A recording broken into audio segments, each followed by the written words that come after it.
Have you heard of ryotwari system of land revenue? अगर नहीं तो हम आपको बताने जा रहे हैं इस लैंड रेवेन्यू सिस्टम के बारे में।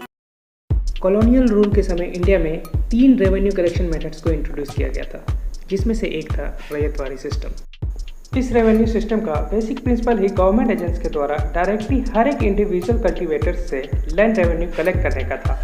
रैयत का बेसिक मतलब होता है पीजेंट्स या कल्टीवेटर्स, और अगर आसान भाषा में समझें तो ऐसे किसान जिनके पास किसी पर्टिकुलर ज़मीन पे खेती करने के लीगल राइट्स हों या फिर ये राइट्स उन्हें किसी और से मिले हुए हों। इस सिस्टम को 1820 में सर थॉमस मुनरो ने इंट्रोड्यूस किया था, जो कि उस वक्त मद्रास प्रेसिडेंसी के गवर्नर थे। इस सिस्टम को स्टार्टिंग में मद्रास, बॉम्बे और कुर्ग प्रोविंस में इंट्रोड्यूस किया गया था और बाद में असम में भी ये प्रैक्टिस किया जाने लगा।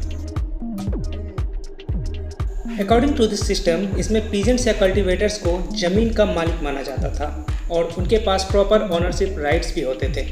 इसका मतलब ये हुआ कि वे इस ज़मीन को बेच सकते थे, किसी के पास मॉर्गेज रख सकते थे या फिर किसी को गिफ्ट भी कर सकते थे। अब टैक्सेस की बात करें तो गवर्नमेंट टैक्सेस को डायरेक्टली पीजेंट्स या फिर कल्टीवेटर्स से कलेक्ट करती थी और कॉलोनियल गवर्नमेंट के हिसाब से पीजेंट्स के लिए इसमें 2 एडवांटेज भी थे। पहला, कंप्लीट एलिमिनेशन ऑफ मिडिलमैन, जिसका मतलब ये हुआ कि बिचौलिए का इसमें कोई भी रोल नहीं था, जो कि काफ़ी तंग किया करते थे पीजेंट्स को टैक्स को कलेक्ट करने के लिए। और दूसरा एडवांटेज था tax on land actually cultivated, मतलब जितनी ज़मीन में खेती होगी टैक्स उतने का ही भरना पड़ेगा। तो फिर दिक्कत किस बात की थी? असली दिक्कत तो रेट ऑफ टैक्स की थी, जो कि काफ़ी हाई थी। 50% ऑफ टैक्स ड्राईलैंड पे और 60% ऑफ टैक्स वेटलैंड पे चार्ज किया जाता था। इसके अलावा रेट ऑफ टैक्स को बढ़ाया भी जा सकता था, which means rates were not fixed, और कोई किसान अगर इस टैक्स को देने में फेल हो जाए तो उसे उसके प्रॉपर्टी से बेदखल कर दिया जाता था, which means they were evicted by the government from their own property.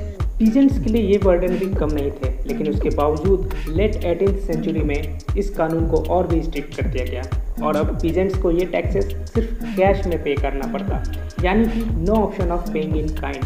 मतलब अब किसान इस टैक्स को सिर्फ पैसे से पे कर सकते थे और ना कि by using any kind of goods और सर्विसेज, जो कि पहले वो किया करते थे। और यहीं पर चांदी हो गई मनी लैंडर्स की। अब जब भी किसान को टैक्स पे करने के लिए पैसे की ज़रूरत होती थी तो वो पहुंचते थे इन मनी लैंडर्स के पास, और मनी लैंडर्स इनको पैसे तो देते थे लेकिन उसके बदले में काफ़ी हैवी इंटरेस्ट चार्ज करते थे। और इन्हीं सब वजह से कोई भी किसान मनी लैंडर्स के हैवी इंटरेस्ट रेट और गवर्नमेंट के हाई टैक्सेस के बर्डन के नीचे दबकर कंगाल हो जाता था। इस लैंड रेवेन्यू सिस्टम के इन्हीं सब ड्रॉबैक्स की वजह से लैंड बिकेम ए कमोडिटी, यानी कि ज़मीन एक वस्तु मात्र बन चुकी थी। हैवी टैक्सेस के कारण किसान सिर्फ कैश क्रॉप्स उगाना चाहते थे और ना कि फूड क्रॉप्स, जिसके कारण फूड इनसिक्योरिटी और फेमिन्स यानी कि अकाल की प्रॉब्लम काफ़ी बढ़ने लगी। टैक्स को सिर्फ कैश में पे करने की वजह से किसानों पे कर्ज बढ़ता चला गया और देखते ही देखते मनी लैंडर्स लैंड ओनर्स बन गए। बॉन्डेड लेबर्स यानी कि बंधुआ मजदूर की संख्या काफ़ी बढ़ने लगी। And the last but not the list, India को जब कॉलोनियल रूल से आज़ादी मिली तो केवल 7% जमींदार्स के पास 75% एग्रीकल्चरल लैंड। आई होप कि ये वीडियो आपको अच्छा लगा होगा और आपने इस वीडियो से अगर कुछ भी सीखा है तो इसे लाइक करें और अपने दोस्तों के बीच में शेयर करें। Thank you.